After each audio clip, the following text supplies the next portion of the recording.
राम। मैं आज आपके सामने एक कहानी प्रस्तुत करने जा रही हूँ। मेरी कहानी का विषय है एक टोकरी भर मिट्टी। यह कहानी एक विधवा औरत और एक अमीर जमींदार की है।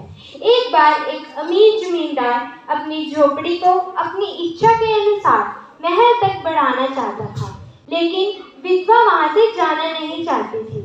जमींदार ने छल से और वकीलों की मदद से उस झोपड़ी पर कब्जा कर लिया और विधवा और उसकी पोती को बाहर निकाल दिया।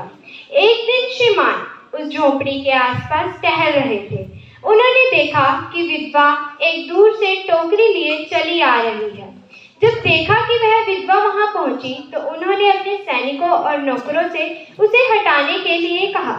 पहले तो उसने मना कर दिया, लेकिन बाद में विधवा की इतनी विनती के बाद वह गिड़गिड़ाकर विधवा बोली कि महाराज क्षमा करें, यह झोपड़ी आप ही की है, मैं आपसे वापस लेने नहीं आई हूँ। यह झोपड़ी आप ही की है। जब उसने वह बोला तो उसने कहा, यह बोलिए तुम्हारा क्या वचन है। तो वह बोली कि महाराज, जब से यह झोपड़ी मेरी छुट्टी है तब से मेरा खाना पीना मेरी पोती ने छोड़ दिया है। तो मैंने अब यह सोचा है कि अब यहाँ से एक टोकरी भर मिट्टी ले जाऊं, जिससे एक चूल्हा बनाकर उसी पे रोटी पकाऊंगी, जिससे भरोसा है कि मेरी पोती रोटी खाने लगेगी। महाराज आज्ञा दीजिए तो मैं एक टोकरी ले जाऊं। महाराज ने आज्ञा दे दी। दुखी और अकेली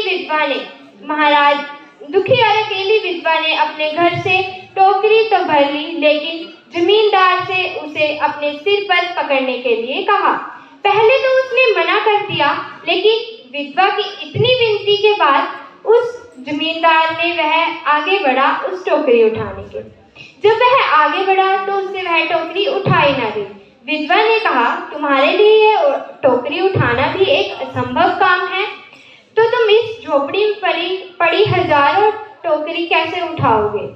तो वह बोली, महाराज क्षमा करें।